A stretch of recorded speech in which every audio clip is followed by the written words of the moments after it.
Jadi mulai sekarang jangan salah lagi ya, AJB itu bukan bukti kepemilikan hak atas tanah.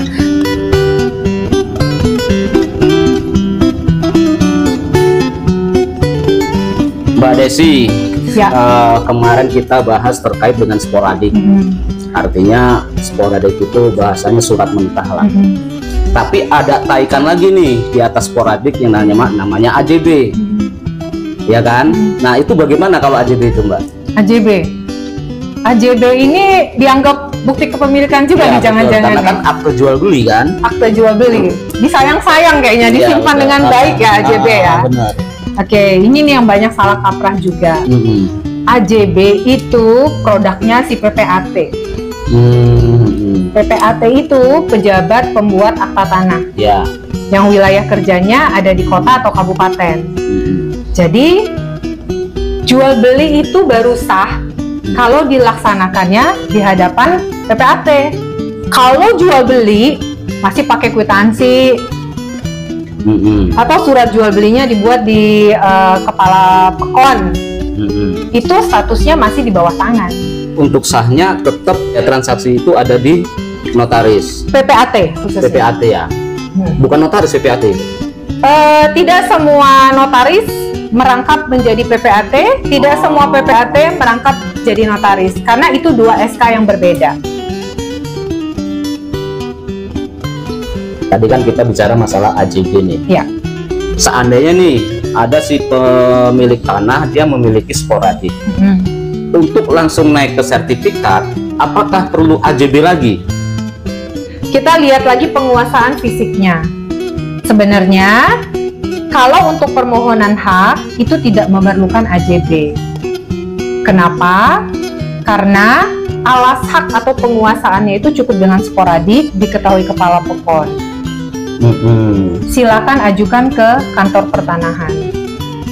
Jika ada kantor pertanahan yang mensyaratkan akta jual beli masuk ke dalamnya, berarti ada satu azas yang dilanggar. Azasnya disebut azas nemo plus juris.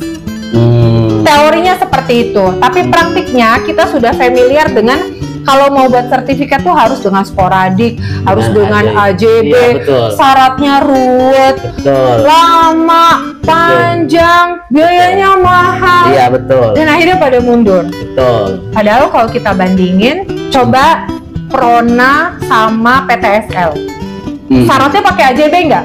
Enggak. Enggak. Apa bedanya? Jadi PTSL bedanya dengan permohonan yang kita suka jalani sendiri itu hanya dari pembiayaannya aja. Kalau syarat ya sama. Kapan AJB dilakukan? Ya. Pertanyaannya itu. Ya. Pasti pada mau tahu juga nih. Ya. Kapan sih bikin AJB itu? Kalau mau beli tanah, di tanah yang kita inginkan mau dibeli itu udah sertifikat. Tanah itu sudah bersertifikat, lalu dibeli seseorang, lalu dilakukan akte jual beli gitu. Betul. Peralihannya itu baru sah kalau sudah menandatangani akta jual beli di hadapannya PPAT. Oh iya. Jadi kalau kita mau beli tanah, cek dulu sertifikat sesuai dengan objeknya. Jangan sampai nggak sesuai nih, sertifikat yang mana, objeknya di mana. Kemudian cek PBB-nya. Nah, setelah lengkap, kita pastikan subjeknya sesuai juga. Nama yang di sertifikat itu adalah nama penjual. Setelah oke, kita mau deal, kita sama-sama ke kantor PPAT. Jangan ke kantor lurah. Nah, nanti PPAT biasanya ada yang namanya prakonsultasi. Syaratnya semua disampaikan. Ketika sudah oke, pembayaran oke, barulah terang tunai transaksi itu dan sah secara negara setelah AJB-nya ditandatangani para pihak. Setelah selesai, baru ke kantor pertanahan untuk balik namanya. Dicatatkan bahwa nama pemilik sebelumnya dicoret menjadi nama yang tertera di AJB selaku pembeli. Begitu ya? Alurnya. Alurnya begitu ya? Iya. Jadi jangan sporadik, AJB, sertifikat. Nah, ini yang harus kita sama-sama sadari bahwa setiap surat itu ada posisi dan kepentingan atau kegunaannya masing-masing.